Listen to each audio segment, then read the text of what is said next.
যিনি তোমাদের মৃত্যু ও হায়াত সৃষ্টি করেছেন। এরে নবীর উম্মতের দল,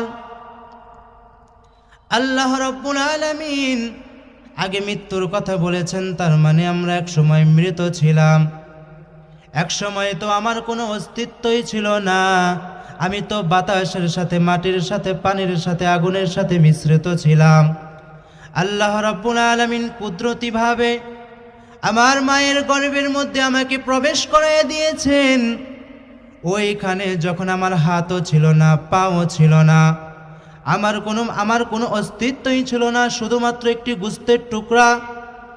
ওই গোস্তের টুকরার মধ্যে আল্লাহ সুবহানাহু ওয়া তাআলা রূহ ফত করার মাধ্যমে আমাকে হায়াত দিলেন।